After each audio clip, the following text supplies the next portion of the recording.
Okay, I make a motion to come out of executive session. It is 7:05. Could I have a second, please? Thank you, Ms. Sahowski. All in favor? Okie dokie. Mr. Rowski, would you stand up and do the pledge? Arlene, please. Mm-hmm. I pledge allegiance to the flag of the United States of America.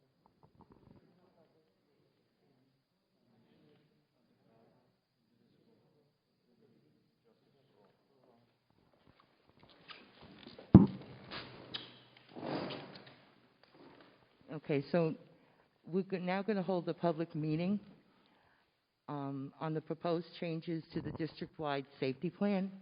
Under the relevant law, a public hearing is required. I therefore declare this hearing open at 7:08.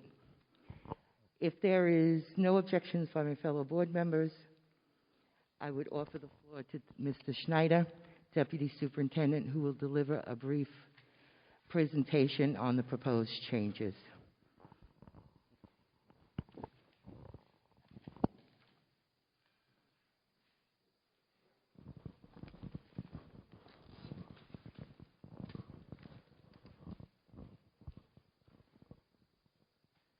Is this a good place to stand? Okay. All right. So we're here tonight to talk about changes to the district-wide safety plan. The New York State recently enacted changes to the safety plan in terms of what has to be in it, so we're going to discuss those changes tonight.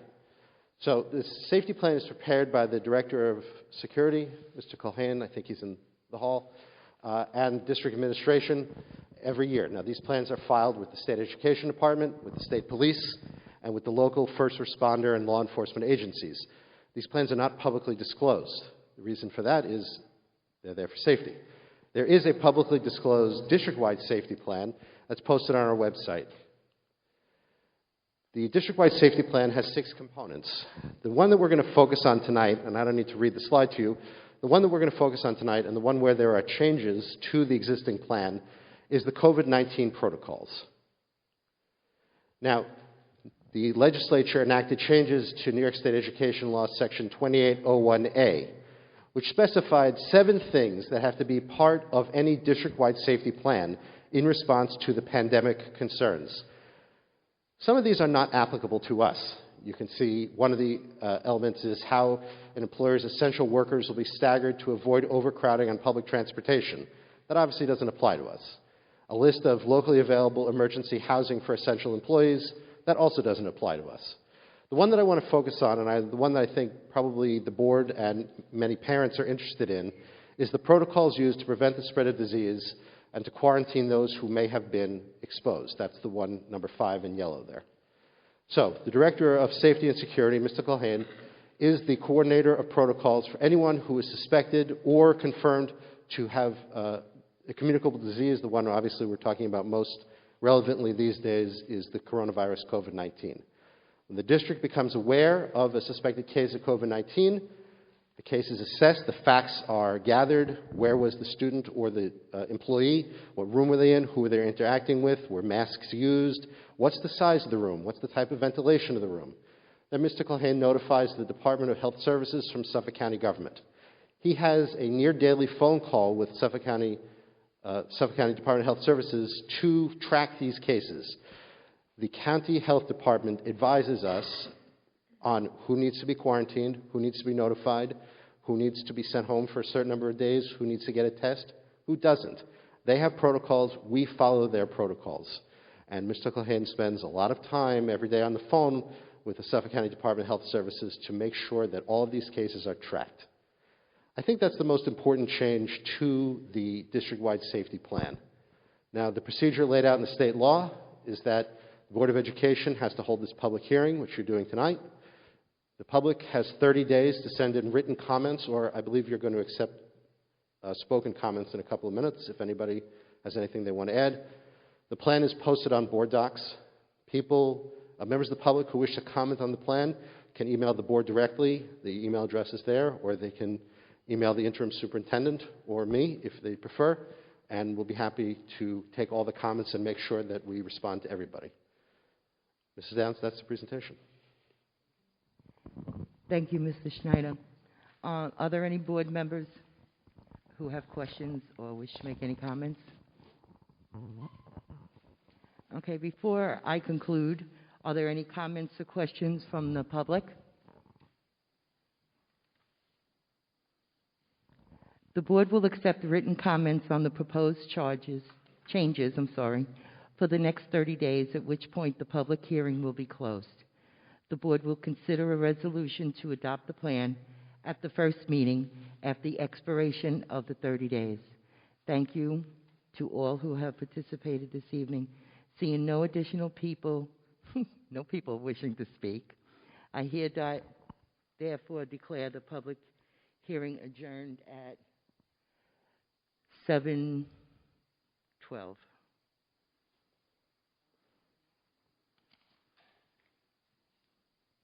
Okay, so now we're going to move on to public comments on agenda items. Is there anybody? Do we have any? We don't have any? Anybody in the audience? Nope. Okay, we're going to go to consent agenda. I need a motion. Huh?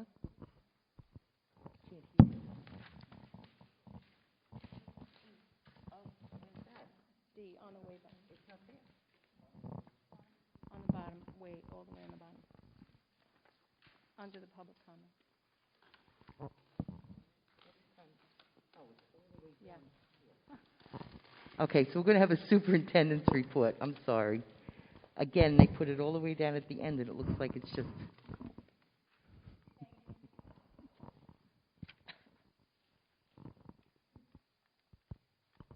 Thank you, Ms. Downs. Welcome, everyone. It's so nice to see everyone in person.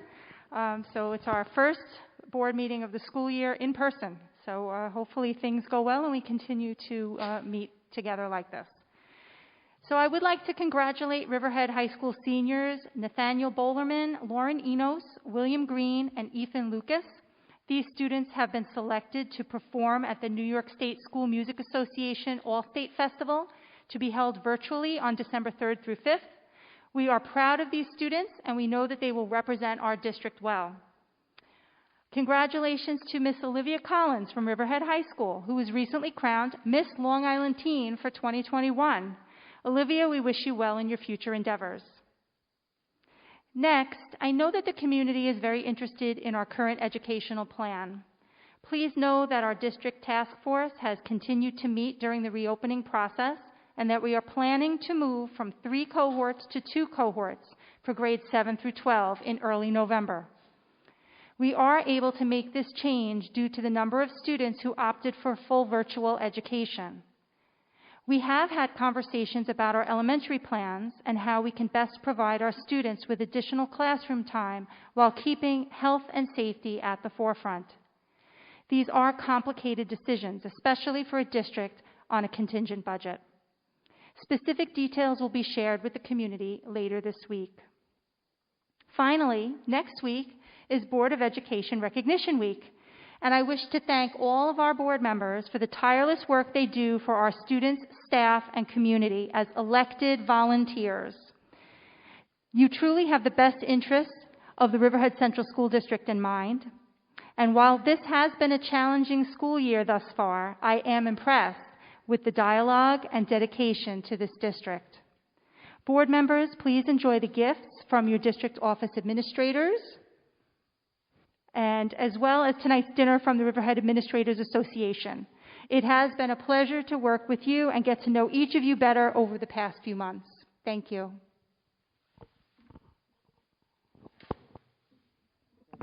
Tona. Madam President, can I just add something or a comment into the superintendent's report? Absolutely, go ahead. Now that we're back in person, can you see about getting a report from our student government leaders, either in person or by writing? But I'd like to continue that practice that we did last year. It was very beneficial. Yes, I think, did they come one board meeting a month? I think they were here for one I board think meeting so. a month. So we'll try for the next one, and we'll try to keep them in for the second meeting of each Yep. month. Either in person or by them submitting a report. Okay, all right, thank you. Anyone else?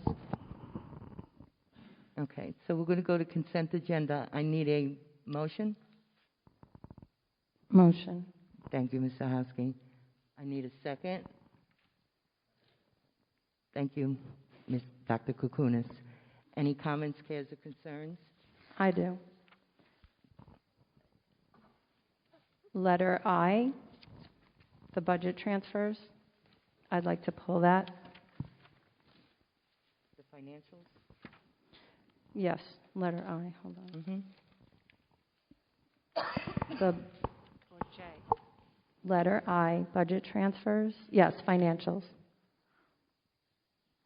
My glasses. Okay, what do you got a comment? J. I think it's J, budget transfers. It's J, is budget transfers. Oh, you know what? I'm reading the other one. Is Okay, that what so you if want, it's budget transfers? yes, or- financial, under financials, budget transfers. So it's letter J. Letter J. Before you vote, would you like me to ask Mr. Schneider to elaborate on that? Yes, I wanted to just have some more clarification on what RCSD CARES is. Mr. Schneider? Sure.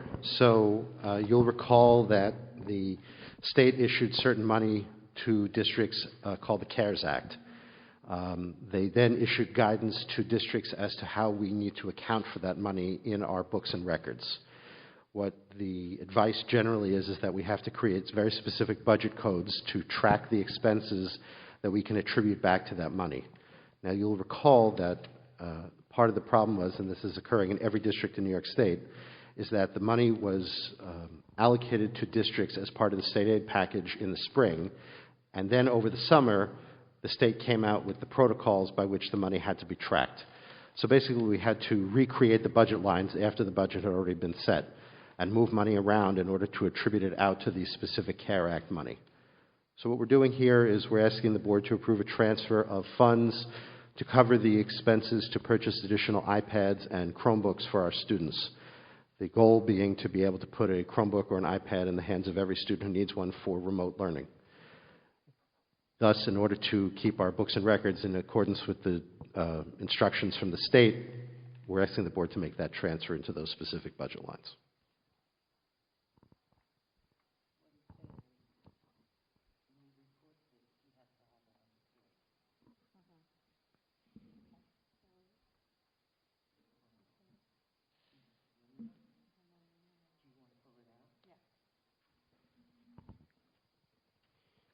Okay, so we're going to take J.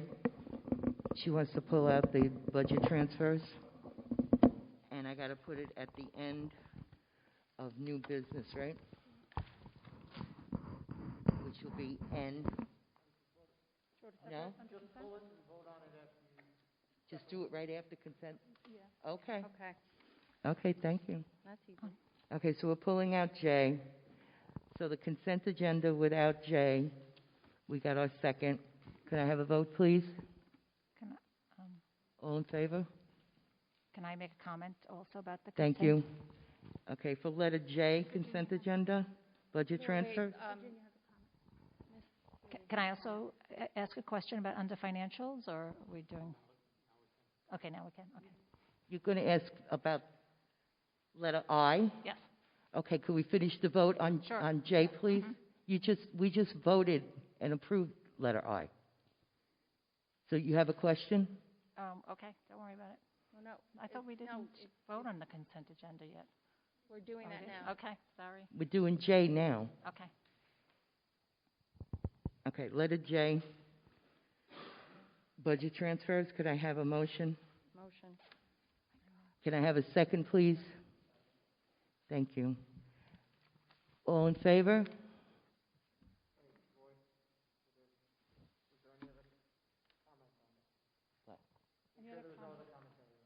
On J. There's no other comment on J. There's no other comment on J. Right.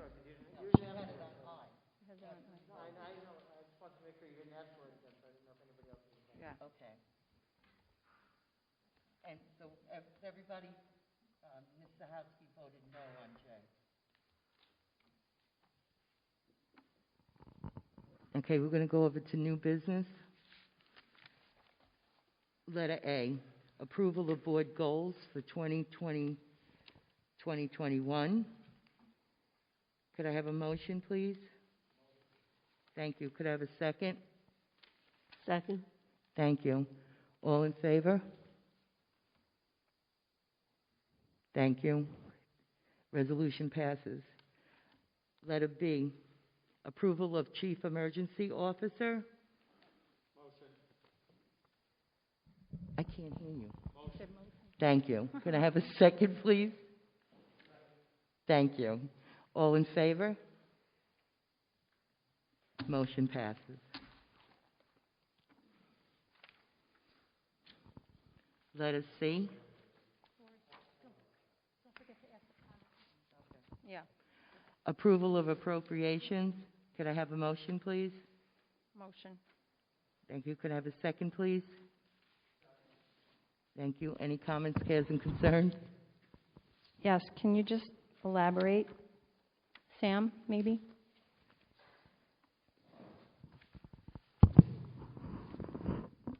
Just making sure we have the record straight on who voted for what. You're talking about letter C, correct? Okay. So this is the annual resolution the board adopts in order to set the tax levy. This year's tax levy is exactly the same as last year's tax levy because that's the rule of contingent budget. The way that the tax levy is calculated is this. The three towns assess property differently. They use different techniques to assess property. We need to be able to compare apples to apples to apples. So the three towns assess their land and tell me how much value they have of our district in their particular town. The state then sets an equalization rate that enables us to be able to compare the three ways of property assessment. So in essence, the town of Southampton assesses property at 100%, meaning the market value is the same as the assessed value. In Riverhead, the assessment rate is about 12.5%. In Brookhaven, the assessment rate is 0.7%.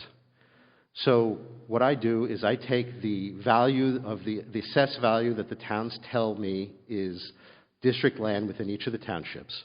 I multiply it by the equalization rate that the state provides me, and then we can compare how much equalized value of land there is in the three towns. Based on then you assign a percentage. So it always generally works out that Riverhead is about 80% of the total value of the equalized value of the land. Southampton is generally about 19%, and Brookhaven is about 1%. You then take the levy and you multiply it by those percentages so that each town is responsible only for its proportionate share of the levy relative to its value in the whole district. That's how we arrive at these levy numbers that we see here. Then you do the same thing. I do the same calculation again for the Riverhead Library levy and for the Baiting Hollow Library levy. And that way you can say with confidence that each homeowner in each of the three towns is paying what is their proportionate share of value regardless of which town they live in. We've said in the past that a home that's assessed at approximately $330,000 in Southampton is the same home here in Riverhead that's assessed about $43,000, and it's the same home in Brookhaven assessed at $2,000. If you multiply the percentages that I talked about before, it all roughly equals out. And that's how you end up setting the levy. Now, in terms of the use of reserves, this is following the plan that we laid out to the voters back in May and June, so that we're using our reserves for specific purposes and then supplementing the use of the appropriated and unappropriated fund balance to meet our total revenue needs for the year. Now, the board should note, as we've said before, that it is very likely that we're going to be back before the board probably in January to have to take more money out of the unappropriated fund balance in order, and the other reserves, in order to make up for the shortfalls in state aid, which are inevitable, but we just don't know what those numbers are yet. The state has delayed, once again, informing school districts as to exactly how much state aid is being cut. So until that happens, I can't give you a firm number. But that's how the tax levy is calculated. The numbers also show that there's a year to year, as those equalization rates change, the percentage of the tax burden for each of the towns shifts amongst the 3 towns. Sam, I have a question. Did we receive the September aid run from the state? In part. Was anything deducted from that? Nothing was deducted in that, but we are still missing money from the state for certain programs from last year, particularly for the Universal Pre-Kindergarten program. The state has not made us whole on the UPK grant from last year, which of course leaves me with some concern about where the state plans on leaving us this year. The state has said publicly that they're not making cuts to the state aid runs in September and October. I suspect, although I have no independent evidence of this, I suspect one of the reasons why they're doing that is most of our state aid for September and October is deducted to pay the bill for the teachers' retirement system. Teachers' retirement system districts pay that bill by the state aid is diverted in September, October, November, and then they leave you with whatever's left that you owe TRS in November. So I suspect one of the reasons why the state is not cutting the September aid payment is TRS has to be made whole one way or another. So it doesn't pay to do that. Have you heard, and this could be just rumors that I've been hearing, that the state may not be deducting anything from our aid in certain districts similar to ours? I have not heard that directly. I've talked to the interim superintendent that after the election is over on November 4th, I would like to recommend that we go see whoever are our 3 elected state legislators at that point to push for the need for this district. We have unique needs that aren't felt as acutely by some of our surrounding neighbors.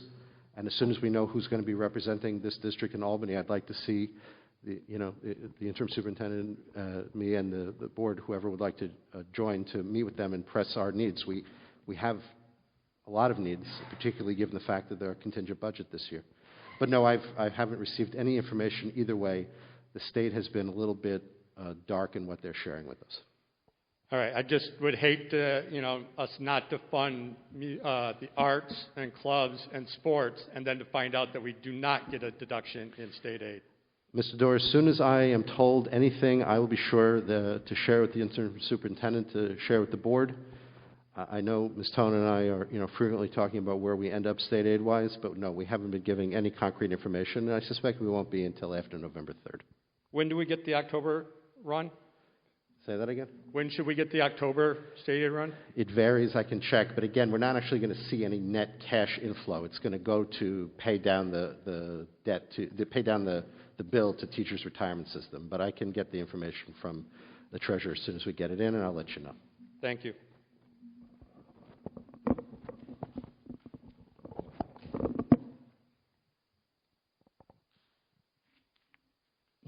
You're done? You're okay?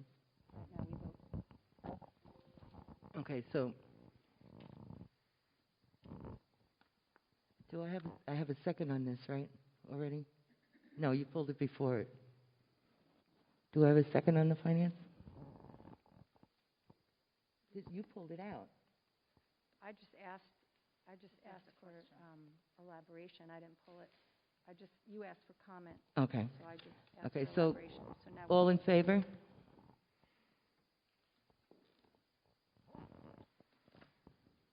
Those denied? You don't? I'm a no.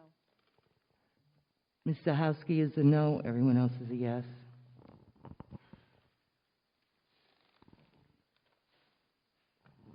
Approval of memorandum of agreement.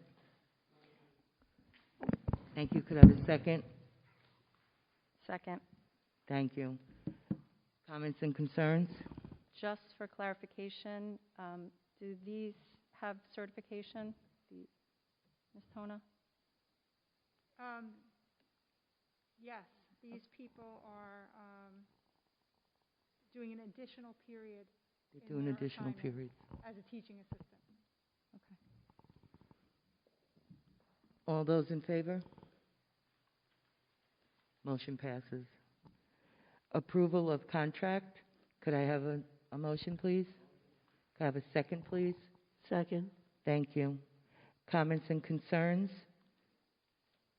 Not hearing any. All in favor? Motion passes. renewal of, letter F, renewal of contract. Thank you. Could I have a second, please? Second. Any comments or concerns? Not seeing any. All in favor? Motion passes. Adoption of retention and disposition of LGS-1.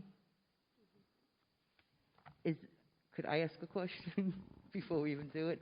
Is these the papers that we go through so many years and we can toss out after so many years?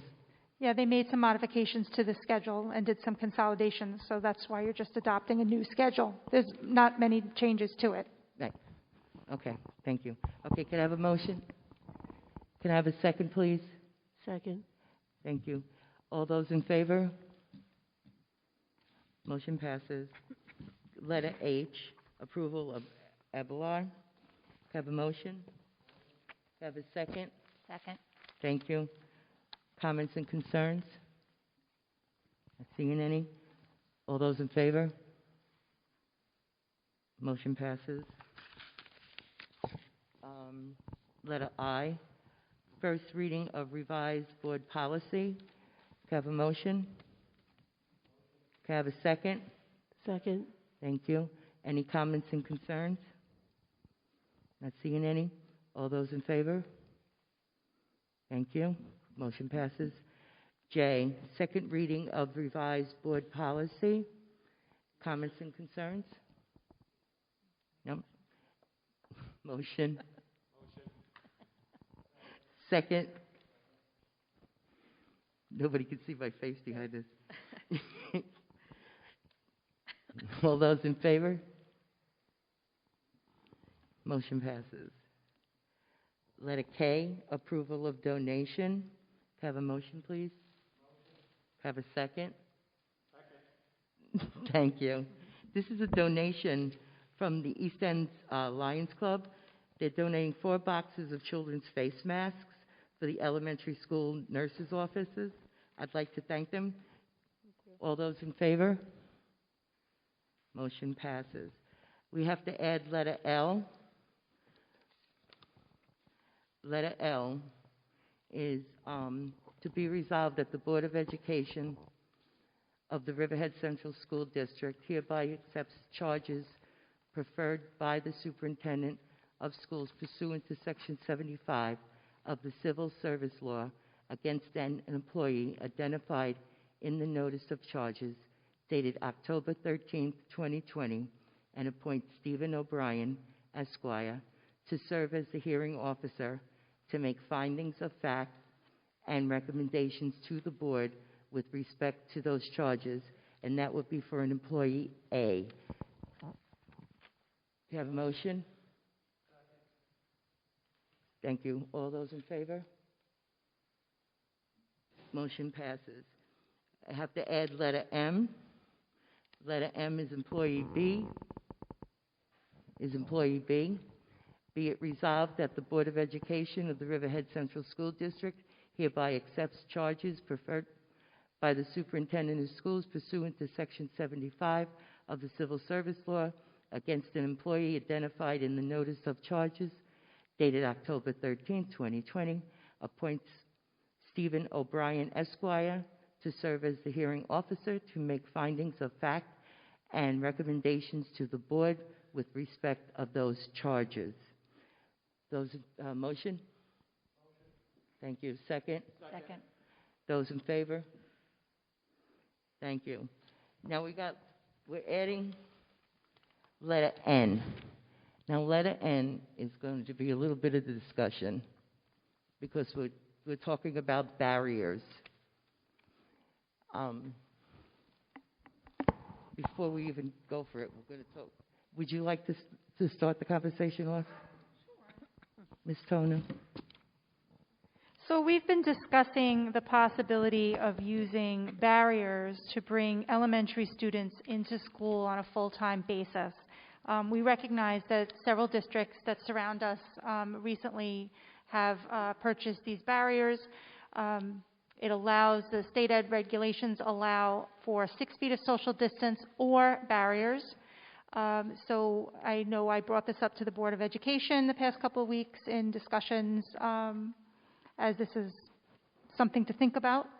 The fact that we're on a contingent budget definitely muddies the waters a bit because none of the other districts are on contingency. The cost, if we were to provide barriers for all of our kindergarten through 4th grade students, is approximately $93,000. If we were to add barriers for the 5th and 6th grade students at Pulaski, it would be approximately $25,000 in addition. Our budget is very tight, as you know, as a contingent budget is. If we put these barriers in place, we'd be bringing the students closer than 6 feet. They would continue to wear masks. Something to definitely consider is the fact that we hold the health and safety of our staff and students at the forefront. We recognize that we're here to educate students. It's a delicate balance that we have between the two. So I think the Board of Education, you wanted to speak about that further. Thank you, Ms. Toner. Any comments from the board? Yes. Go ahead.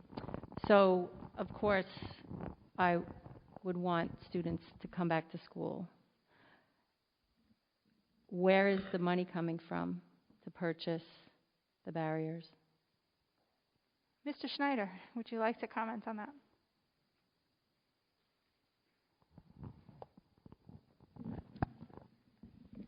It's going to come from the same place all the other unanticipated, unplanned expenses have come from this year. And that would be? It's going to end up eventually hitting the unassigned, unappropriated fund balance. I mean, we've had to hire a number of teachers this year to accommodate student need. We've had to spend a lot of money on PPE equipment, on testing, on thermometers, et cetera, et cetera. It's going to end up coming from the same place everything else is going to end up coming from. We're going to spend down whatever contingent money is in the budget, and we're going to end up with no choice but to take out of the unassigned, unappropriated fund balance. It's far from ideal financially. I understand the desire of many people to bring back students for as much as possible, but it's very expensive, and it's going to hurt financially. I have a question. How much of the unassigned fund balance have we dipped into? Only what the board approved tonight. We can't touch it without board approval. And as I said earlier, I'm not going to put anything in front of the board to continue to go into the unassigned fund balance beyond what was part of the financial plan in May until I get some firmer numbers from the state about where our state aid is going to end up. And then periodically as we go along, with the superintendent's permission, I'll be presenting the board with resolutions recommending that money come out of the various reserves, including the unassigned and unappropriated fund balance. But at the moment, other than what you approved earlier this evening, nothing. Can I ask another part of that? So if we were not to get barriers, what is the possibility of having students back in school? Without the barriers, the students would have to maintain 6 feet of social distance with masks. Most classrooms can accommodate 12 to 14 students. Right now, looking at the distribution of students across the K-4 classrooms with the 2 different cohorts, without barriers, it would be almost impossible. There may be some classrooms that can accommodate because we subtract out the kids that are on full virtual. And there is a wide range of the number of students that are left in a classroom. Some classrooms might have as low as 11 total, but other classrooms have 24 total. So, and that's just K-4. Pulaski would be higher because their class size limit is higher. Okay, I'm concerned with that also. I want to have the students, especially K-4, back in 5 days a week. But I'm so concerned if our aid gets cut, where would we find the money? We couldn't find money for students to perform in the Blue Mass or in music or in sports, but we can find for maybe barriers. Also, I'm hearing that elementary classrooms are like 5 a cohort, 5 kids in a class a cohort, and there's desks in there to fit up to 15. There's 12 to 14 seats generally in a classroom, based on the square footage, and different classrooms have different square footage. And so there are some classrooms that have 10 students total, so there may be 5 and 5 in the 2 different cohorts. But then there are other classrooms that might have 10 or 12 at a time, and there may be 20 total. And there's no way to fit 20 students in one classroom with 6 feet apart with no barriers. Can the students in the classes with the higher number of students be spread out into the classes that have lower and average out so every classroom has 12 to 15 kids in their classroom? For example, 4th grade across the district is high. I looked at those numbers. I have them on a spreadsheet. So if I look at 4th grade, there's between 20 and 24 students in every 4th grade across the district. So that would make it difficult to move kids. If we could, we'd be moving kids across buildings, which is difficult as well. But if it's not a possibility, while it works for some classrooms, it doesn't work for all, and that's the challenge that we're having. Can we start with our kindergarten class who needs to be in school and see if they work, and then go to 1st grade and see if they work and see where we can go up? Because our kindergarten, 1st, 2nd grade need to be in class every day. Yeah. Yeah.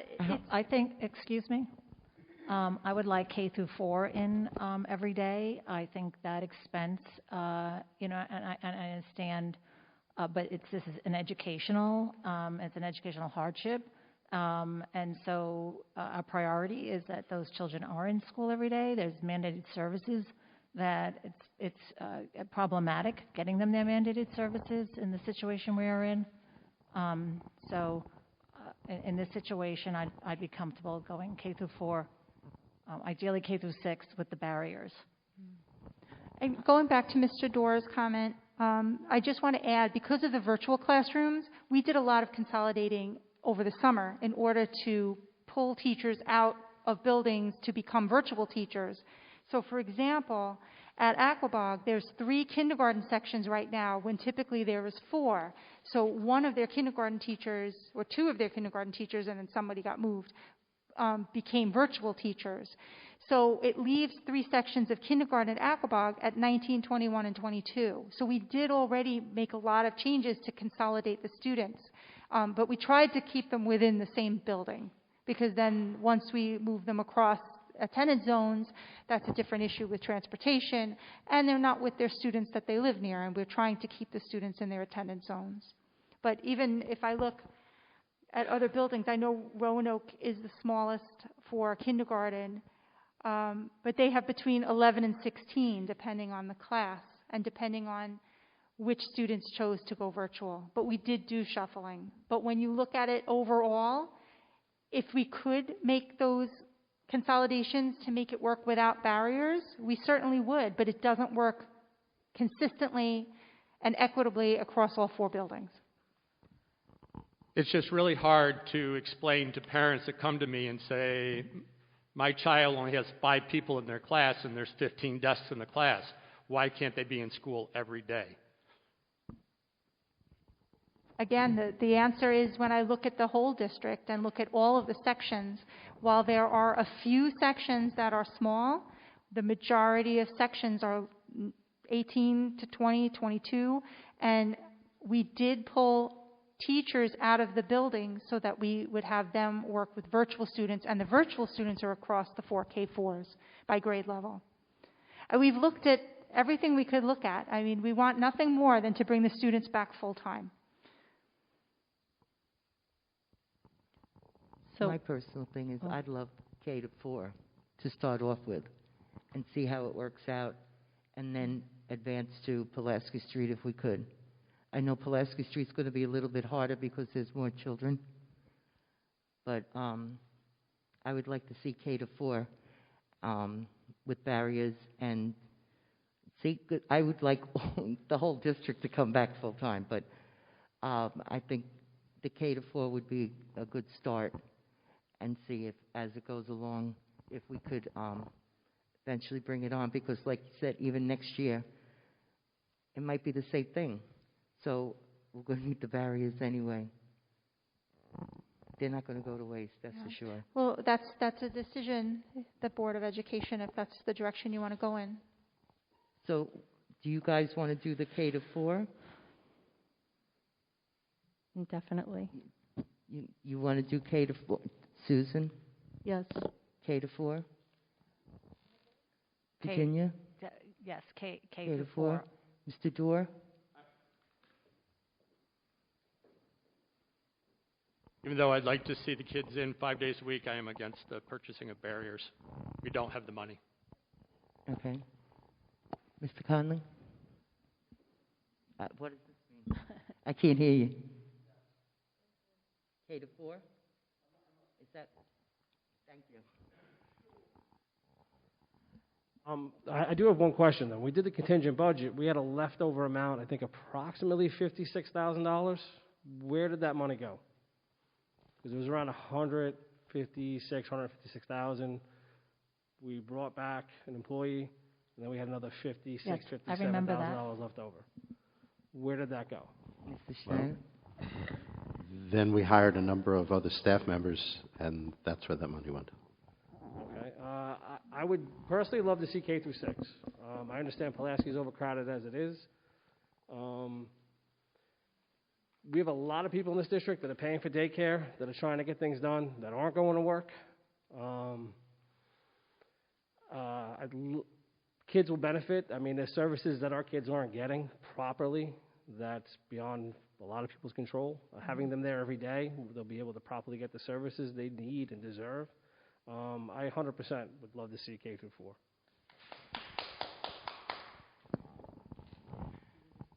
Ms. Downs? Yes, for K through 4. I don't want to speak for you, Mr. Connolly, but are you saying yes to K through 4? Yeah, well, I'd like to make a motion that we purchase barriers for K through 4 students in the district. Thank you. All right, so, okay, so letter N. Oh, second. Second. This is very confusing. We had second. Okay. Okay, so letter N, barriers for K through 4. Can I have a motion? We did, and I second it. We did the motion? Mhm. Do you have a second? I second it. He, Second before. Okay. All in favor? Thank you. And those against? Okay, Mr. Doors, no. You got it? Okay, so K to 4. yes, I'm not changing my vote. So they would be purchased when, and when would they be available? Obviously, We have a quote delay. already, so we'll start processing the quote, and then it's a matter of how long it takes to be delivered. From my understanding, it was 2 to 4 weeks out. So we'll get an estimated delivery date, and then we'll start making our plans. It would be probably 4 weeks out, because the buildings have to make adjustments, and we have to notify families, and some families may need to make adjustments to plans as well. Okay. So like a December 1st? Or Yeah. like early? I'm Well, it's hoping- already, I'm hoping before then, Okay. but let me see what the date is for Okay. delivery. okay, thank you.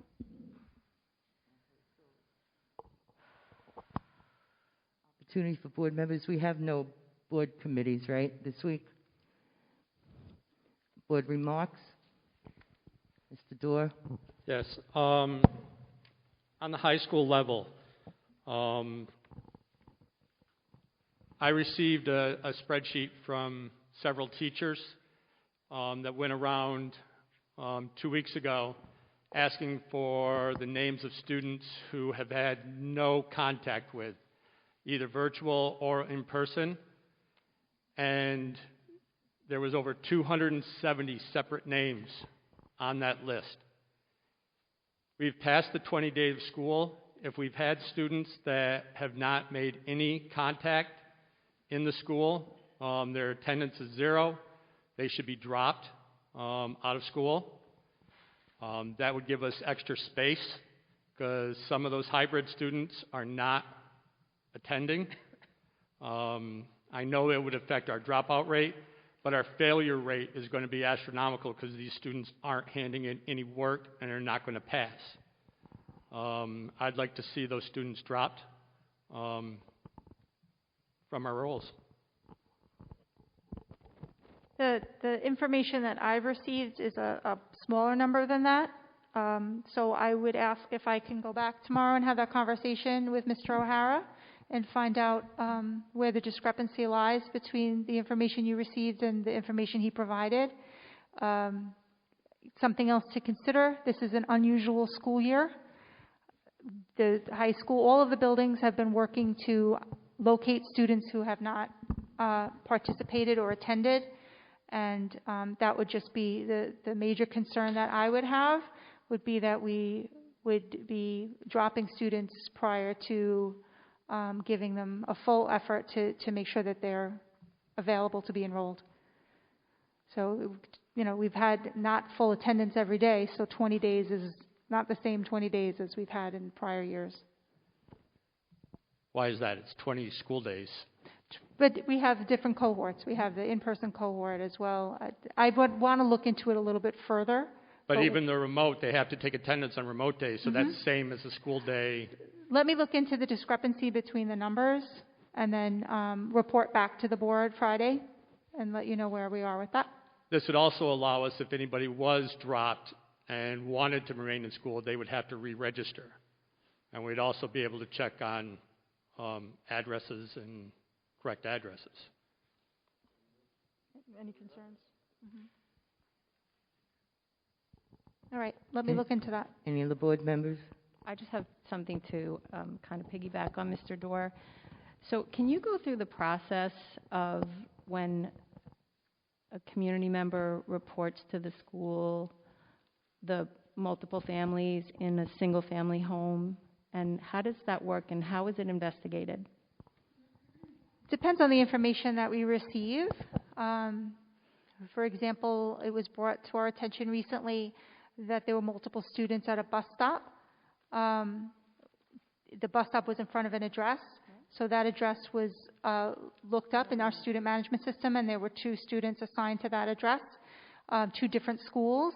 We checked with transportation to confirm how many students should be at that bus stop, and if that information all checks out, then that case is closed. If there's additional information that we receive, for example, we received information recently about a potential family who the unknown source felt that they had purchased a house in another district.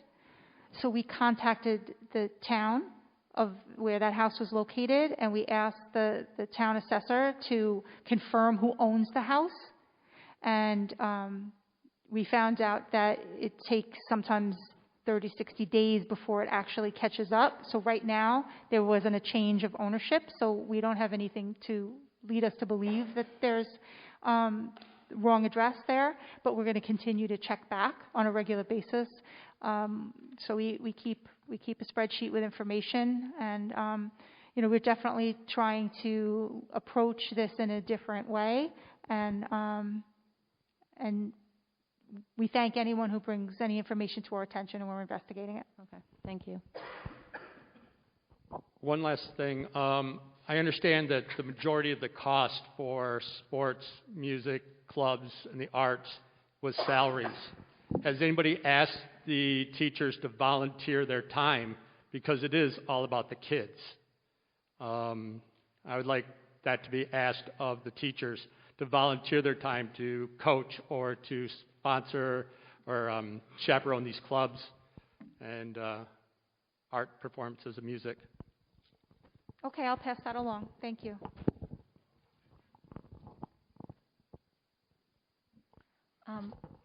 Excuse me, I don't think we discussed like intramurals or some other type of activities that we maybe can provide for the students. So when we go to 2 cohorts, so maybe they can kind of have that conversation also. Some of the things that we can look to do for our students once we go to 2 cohorts at 7 through 12. that's possible when you have, with your task force. Can you hear me? Okay. So when we go to 7 through 12, the 2 cohorts, to look into more activities for our students, intramurals or student-led type of activities also. And again, if we can, see whether there can be some volunteering on the end of for our staff. I shall inquire. Okay, thank you. Any other board members?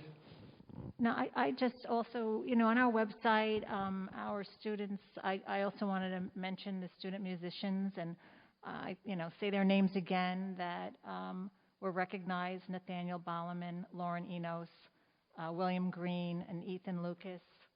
Also, we've had 86 AP scholars named in Riverhead. 55 were named AP scholars. 13 earned the recognition of AP scholar with honor. 18 were recognized as AP scholars with distinction, including one student who also earned the National AP Scholar designation. And I know we mentioned before, but I think it's worth mentioning again. And their names are up on our website. So I think it was a great achievement that our students have accomplished. And I know also CAP honored a lot of volunteers through their book donation. And I also enjoyed reading about stemming it up during recess. There's a Phillips Avenue Elementary School teacher, Jeffrey Almanatis, and he created some great fun indoor recess bags for each of his students, STEM and STEAM themed indoor. And just a lot of other wonderful things that are up on our website. So if people could, read it and take a look at all the good things that are happening in our district. Thank you. Okay, thank you. RCFA?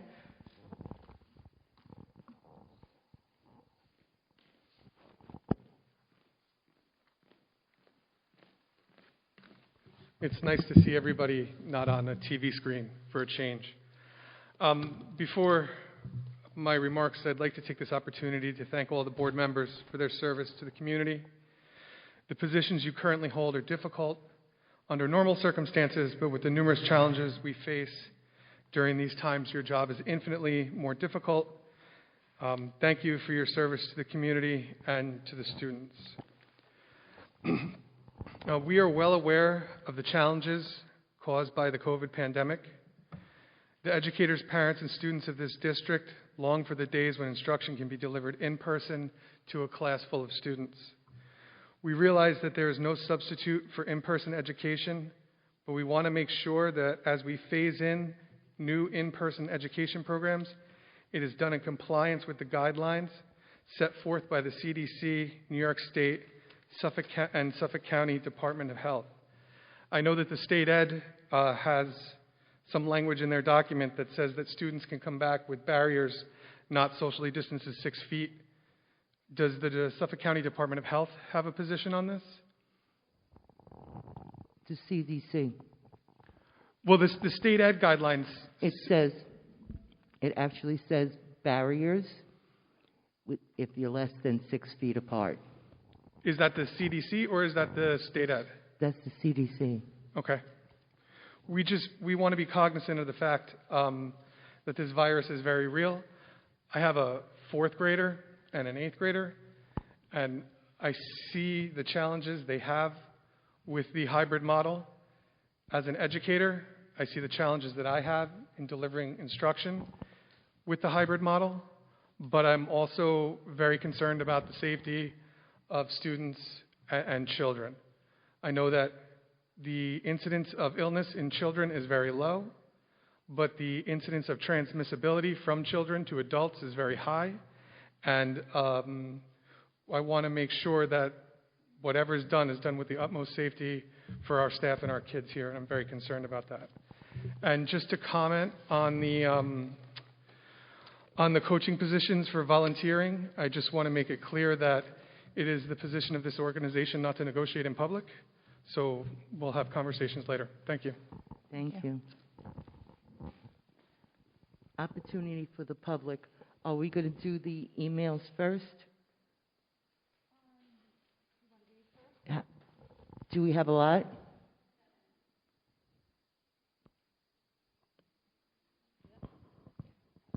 Okay. The first one is from Erica Murphy from Manorville. Hello. I would like to understand where we are at in the process of trying to transition back to 5-day-a-week in school for students. School districts around us are all starting this transition, and I can't understand why this is not even being discussed. Parents should be able to make the choice to send their kids to school. And if we can't have all grades, then at least the elementary kids who need the structure to build their foundations for education. We need to reach out to districts and find out how they are accomplishing this. Work as a team. This hybrid is putting extreme strain on the teachers and students. It is unsustainable. Teachers are working all hours of the day and night to keep up. They will become run down and are more likely to get sick. Their welfare and the children's welfare are important. Also, why are department heads who are not in the classroom not taking some of the burden by teaching the virtual students? Wouldn't that be a good use of resources? I might be wrong, but from what I hear from individuals in district, they are not engaged in this. So the first part of the question, I think the board answered this evening by taking the vote to purchase barriers to bring the students in K-4 5 days a week. The second part of the question about department heads not in the classroom. Our department heads are part of a different they're in part of the Riverhead Administrators Association. They're not part of the Riverhead Central Faculty Association. So there is clear lines as to what members of each of those units can and can't do. So our department heads are very busy, our directors. They've taken on additional work this year to fill holes in administrative roles that we didn't have people for. So many of them are taking on additional roles and responsibilities this year, and we thank them for doing that. They do a lot of teacher observations, as well as assist in daily operations and curriculum development and working with teachers with professional development. So no, at this point we cannot have our department administrators teaching.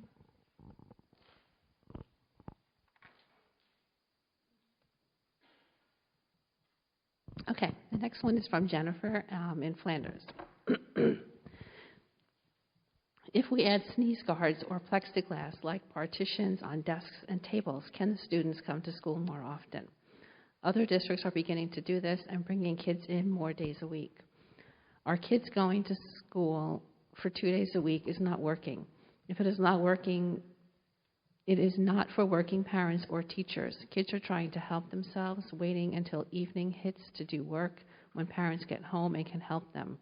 Teachers are doing 2 and 3 times more. It is not working for anyone, and we need to figure out how to get kids in school more than 2 days a week. Again, thank you for that question.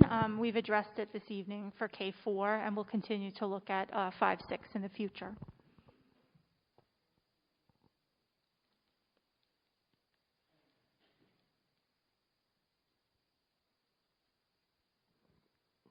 The next is from Maureen McKay in Aquabog.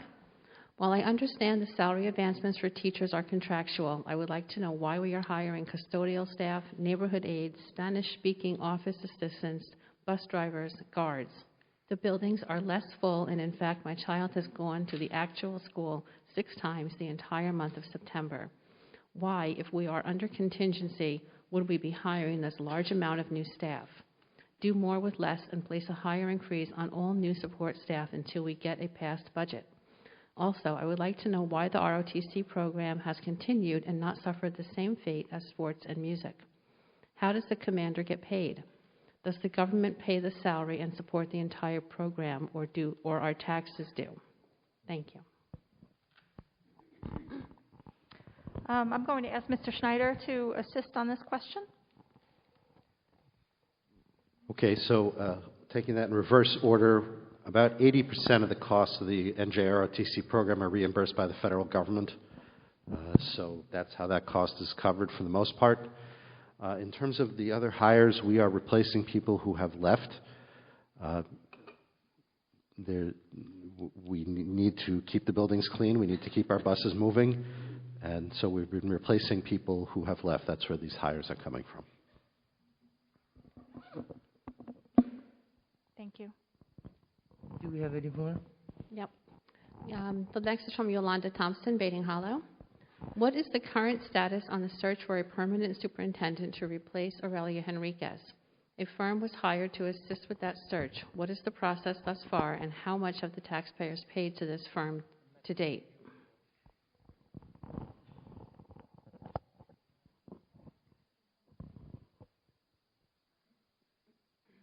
The status of the superintendent search is that we just got answers from our RFP that we sent out. We got 3 firms that answered. The board now is, each board member is going to get copies of all 3 of them, and we'll probably be asking questions and vetting the firms. We haven't hired anybody yet. No money has been spent on a firm yet, but we did just receive 3 applicants. Okay. Another question from Yolanda Thompson, Bating Hollow. On the budgetary transfer report, there are 11 line item transfers being made in the general fund totaling $609,151.37. Most significant of the 11 transfers is $100,000 is being moved from line items administrator salary to 7 other line items. $200,000 is being moved from the line item bus driver salaries to the same 7 line items. $30,000 is being transferred from line item clerical high school, $45,353.57 from line item clerical Pulaski, $22,000 from line item psychologist high school, $25,405 from line item social workers also being moved to the same 7 line items. What specific administrator's positions is the $100,000 being taken from? Is an administrative position being eliminated? As for the other line item reductions I list, are positions being eliminated, work hours being reduced, or were these line items overestimated and padded?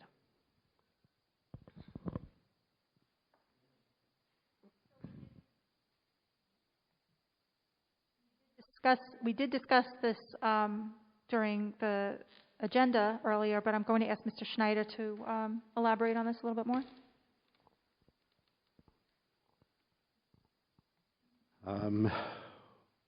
Okay, so the administrator salary lines that we see in the beginning of that list, that is from half of the money that was appropriated for a superintendent's salary that is not needed this year. In terms of the transfers from other salary lines, no jobs have been eliminated. The extra money would be attributable to the fact that we've had a change in personnel and less money is needed. Some costs have been transferred over to the grant, to the relevant grant, but no jobs have been eliminated.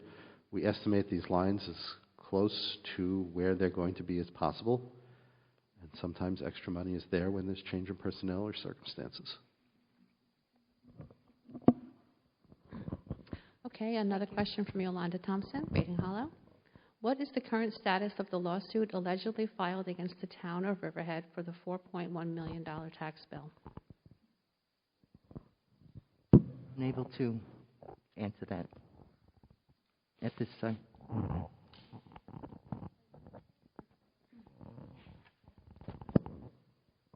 Okay. Yeah, one more. The last one is from Marilyn Banks-Winter from Riverhead. She has a statement. On the Board of Ed website, there appears to be 2 vice presidents. Should be corrected. There's a question here also. Was the district-wide safety plan publicized or located for view at the district office? Unable to comment without first reviewing.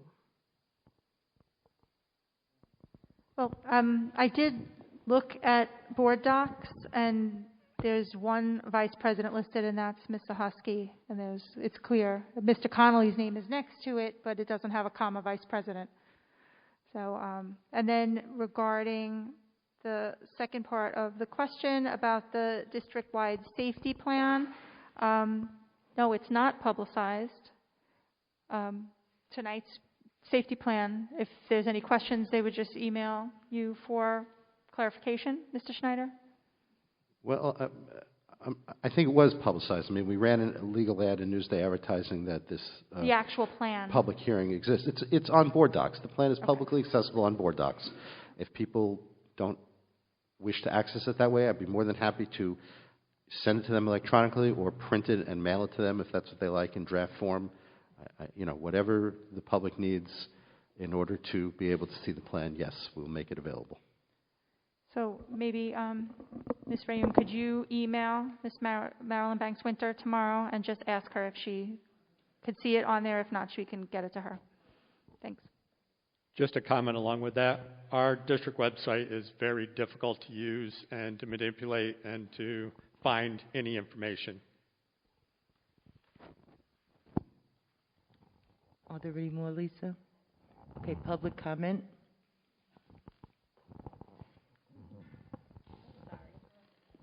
Hello, good evening. I'm Aleatra Banks, Maryland daughter. I work for Alternatives for Children in Aquabog, and I was hearing the comments about why should there be Spanish speakers. When we go to our school, it's a lot of Spanish kids that go to our school. I think Spanish kids make up part of our district, and the Riverhead High School, the middle school, Aquabog, Pulaski. So I just think that it's very important to have them within our school. Also, with the plans of going back to school, I have my daughter staying home only because that I feel like I can control what she's touching and what she's not touching when going to school. I know at our school we do make sure that we sanitize everything, and we're trying to be as coherent to the guidelines as possible.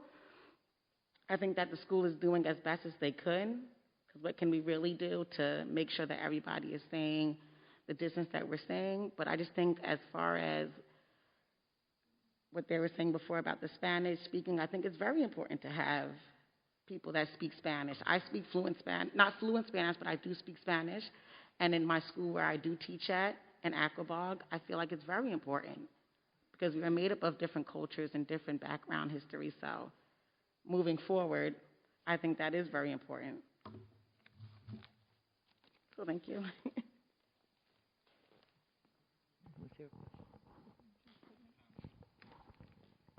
Hello, my name is Debbie Neidel. I have a daughter that's in 10th grade. I've spoken to a couple of you several times about some of my concerns.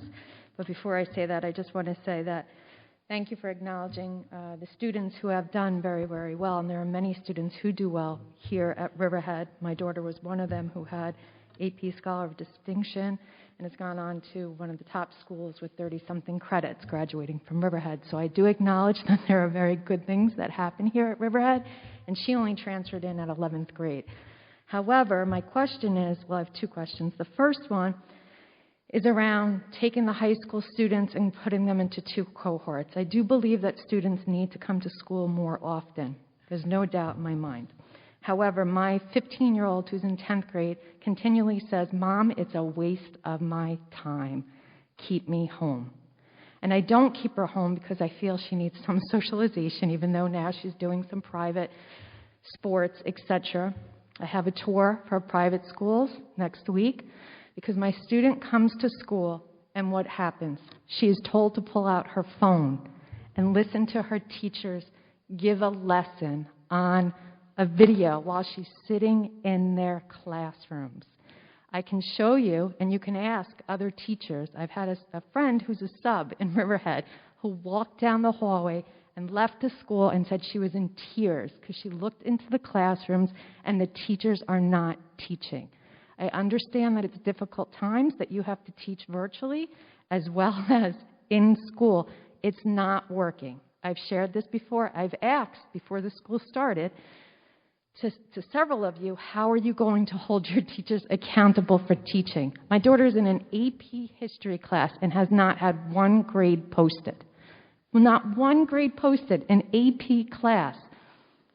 She came home from her English honors class in school and she said, "Mom, This is what I'm talking about. The teacher has never said 2 words to me. And I'm not trying to get any teacher in trouble because I'm past that point. This is not even on the teachers. This is the leaders of this school district who have to make this happen somehow, some way. And I'm not saying it's an easy job, but it's not working. She comes home and she says, here's my quiz that I should have taken in school today. Now I have to go on a video and learn the lesson and now go and do my homework because I sat in school and my teacher didn't teach me. So my question is, when you bring them in 2 days a week, is it worth my while to send my kid here, to 2 cohorts? Because she's doing better on her own without coming into this building. Okay. So you don't have to answer that right now, but this is just the reality of what's happening. I think you should resurvey parents out there again.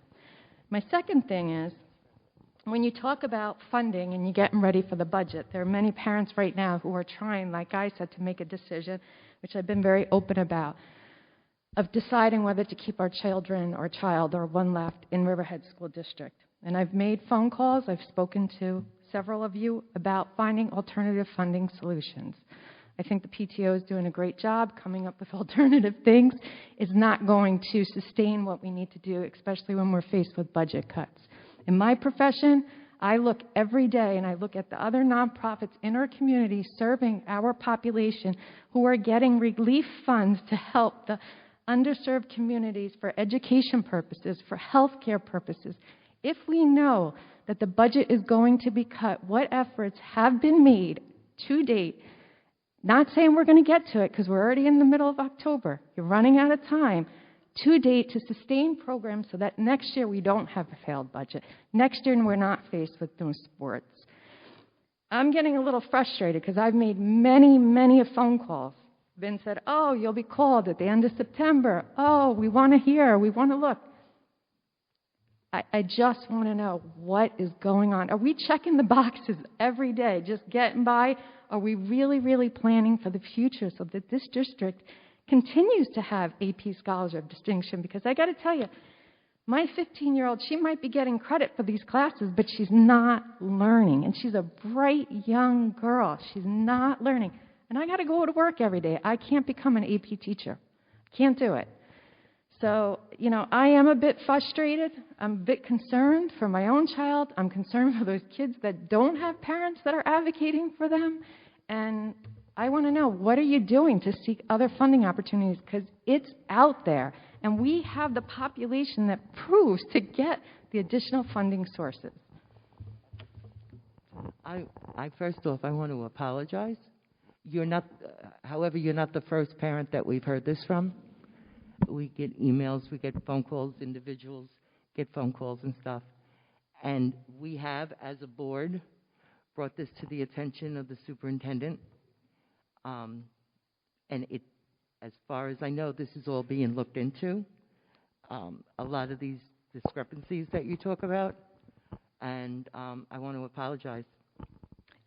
Listen, it's fine to apologize, but that's not the solution. We want answers. And to the board members cannot go into the union. classroom. I want to hear from the faculty union. You know what? It's I tough to be a understand. teacher right now, but my God, everybody's working hard. I don't mean that with any disrespect. The school board oversees the superintendent. We don't tell the teachers what to do. We go through the superintendent, and that's what we did. We started last week. In fact, we brought it up.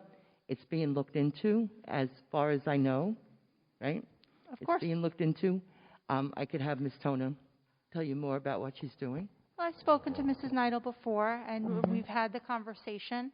There's no excuses, but right now it's incredibly busy in the district office. That's and not it. But I I'm agree with sorry, you. that's not an answer. Your Mrs. AP Neidel, scores already Mrs. are so Neidel, low if I in this could finish, district. please, if I could have my moment to respond to you. You are on my list of people. I have had the conversation with board members. Right now, our priority is working on trying to make changes to cohorts. And there's only so many hours in a day. Right now, we don't have as many administrators as we had before. And it's a huge job. I enjoy the position right now as interim superintendent. And I spend hours beyond a regular workday. If I had more hours in a day, I would have called you already. So I promise you that within the next few days, I will give you a call. But does this board and this administration truly understand, and I guess you do, but every day you don't look into alternative funding solutions, your chances to procure funds for next school year, forget this school year, is you're losing those opportunities because there's deadlines, there's guidelines, et cetera. So Yep, and somehow this has to become a priority because your budget gap is going to continue to grow, and who's going to suffer? The kids. So it's I get it. I get everybody is overworked. I understand that, and we have had conversations, but what I'm here just to plead to you again, to all of you, to make this a priority. And I know it's not intentional, and I know that you're trying your best, and I don't think that you're not, but something's not working here, and the kids are going to suffer. And it's not, you're going to have more kids dropping out. You're going to have your numbers are going to get worse and worse and worse because every kid has the potential to do well. For kids like my daughter, that now I'm very fearful for this 10th grader, looking at the track history of your AP tests and stuff in the history, and it's only going to get worse if she's not being taught the material. And I'm not here to call out a teacher or anything, because it's not about one teacher, it's about a culture here. So things have to change, number one, and there's funding opportunities out there right now that you're missing out. You can't, there's no answer, I know that, that you can't tell me right now. I'm just here to tell you again. I have a meeting scheduled next week with all of the PTO presidents. Those were discussions to have. Like I said, I wish there was more hours in the day because I would totally make use of them. But the PTO fund, and I don't mean with any disrespect, I didn't these say are higher fundraising, level Mrs. funding Neidl. opportunities. I did not say fundraising opportunities. I said meeting with the PTO presidents to talk about issues that are happening within the district. I'm happy to meet with you and discuss things that have happened since I took the position on July 1. I'd be happy to meet with you. But have there been any other funding priorities? We have federal grants that we take advantage of. Right, but they're only going to go so far. And what you're bringing up is a chronic issue that's not just this year's issue. This is something that we haven't looked at grants in the past.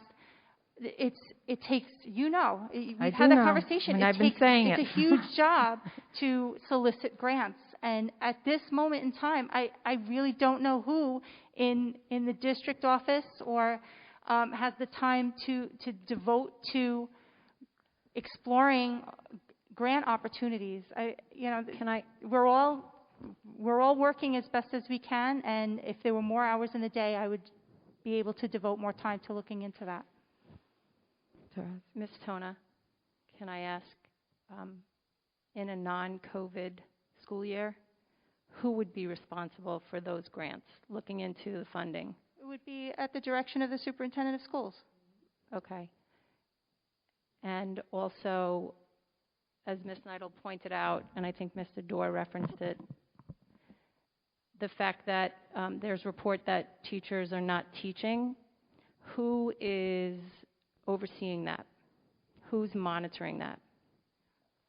Right now, those are conversations that we meet with the principals on a regular basis. So I will ask again. I will look into it with the high school administrators. And so I'm just trying to get the chain of command. Mm-hmm. So there's the principals would be responsible for overseeing that the teachers are in fact teaching, and then who oversees the principals? Myself, Dr. Kerner. And are you guys going into are you walking through the buildings? Are you aware of things that Mrs. Neidl is referring to? We go into buildings and we see teachers teaching. Everything is about someone's perception of what they see and what they hear. So it's just more conversations. This is a very difficult year. It's not a traditional learning environment. I like to believe that everyone is doing the best that they possibly can. And, we've been giving teachers support wherever we can. The conversations are happening on how we can improve instruction. We've shared that. That has been an ongoing conversation. We want nothing more than to see this district recognized for all of the positive that exists here, and there is a lot of positive.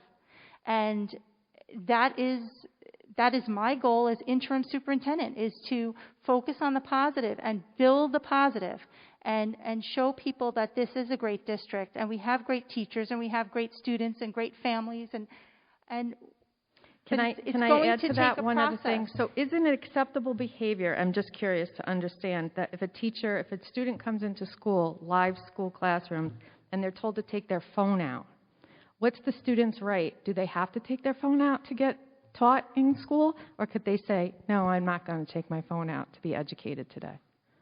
We've had those conversations with the building administrators, so But what do I unless tell know my specific child? names of teachers so that we can address specifics. The generalization is shared with teachers. When we know of a specific situation, that specific situation is addressed.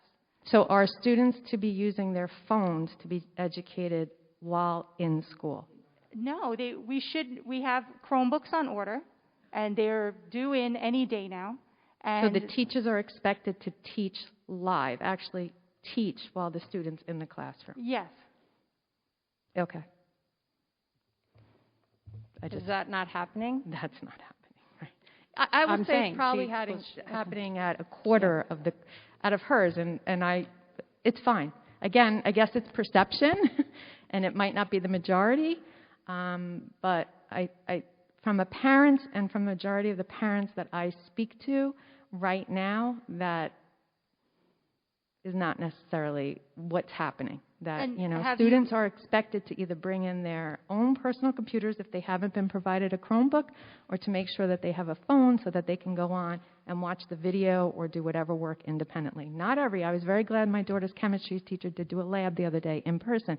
So you're right, it's not everybody, but the majority of it going on is not happening because teachers are finding it difficult to do both. And have you had a conversation with Mr. O'Hara? Yes. Okay. I'll touch base with him And tomorrow, we'll be in listen, touch I don't with even you. blame the teachers right now because, again, I think it's a culture of what's going on. And I don't know what expectations have been set or have not been set. So I can now inform my daughter to say, do not pull your phone out. If your teacher instructs you to pull your phone out to do your classwork, you don't have to do that today. I mean, because that's what's happening. And I don't want my kid on a phone, being taught on a phone, So that's what my instruction was going to be to her, and I get it. Everybody is trying their best, and I do talk to Mr. O'Hara, and I do talk to people in the high school, and I try and come up with solutions, and I try and give everybody the benefit of the doubt. But it's my responsibility, as all of us here, as you, that I have a 10th grader who is in these classes who's not being prepared for the next level of her academics, and it's a concern. And like I said, I did start this conversation off positive, saying I did have a student who did very well and is doing very well in college, and we're very happy that she got 30-something credits going into college. It's saving a year of us for tuition, etc. So I get it. There's opportunities here, but what I'm saying right now, I don't think it's working, and my bigger concern is it's going to continue in the future because we're not coming up with alternative funding solutions anticipating for this to continue. It's great that we approved this for the elementary schools. I'm really, really happy, but I'm not sure how it's going to support the high school students right now who are at critical points in their academic years going on. And listen, I'm a parent who's understood and knows that your kids are going to be okay. If their destination is to go on to college, they're going to find a college to go to. So it's not like I'm crazy, like you have to go to these top best schools, but I want my child to be given the best opportunity. And if she can be taught 70% of the curriculum and walk out knowing that 70% of the curriculum, and that's her ability, I am happy with that, but she's not being given that opportunity right now. I truly believe that, watching this. So that's my, thank you. Okay, thank you. Next.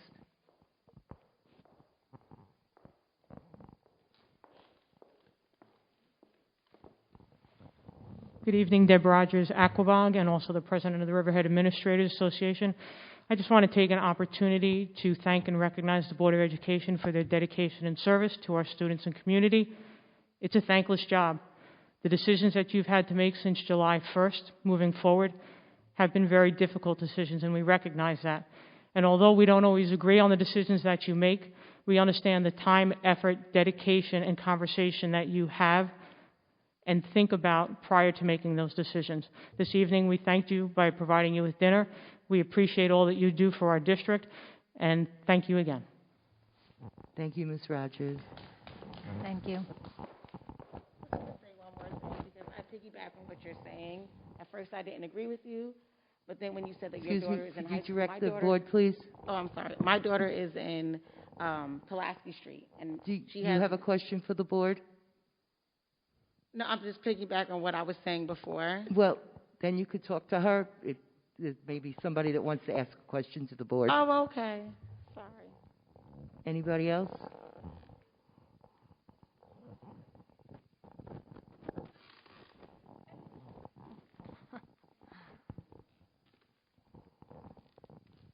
I have a daughter in 10th grade, 1511. If we're going to combine cohorts to get 2 cohorts opposed to 3, will she, because she's special education, get additional days on top of the 2 she's going to get a week going forward? Right now, the plan for 1511s would remain. It would go from the 3 cohorts to the 2 cohorts. So it would be the same. Now, those 2 cohorts, are they going to be set Monday, Tuesday, Thursday, Friday, like they are in the elementary now? That's what we're leaning towards. We're still looking at what's the best approach for this. Okay. Thank you. Thank you. Anyone else?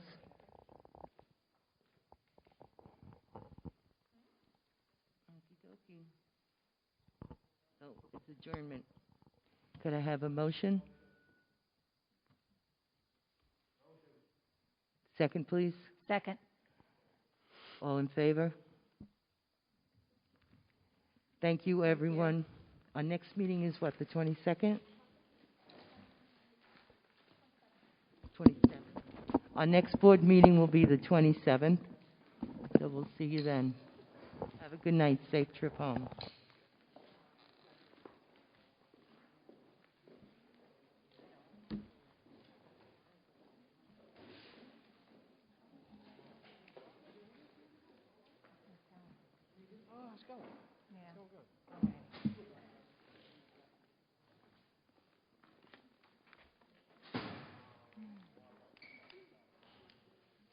Me too. Yeah. Yeah, I heard that it's all static.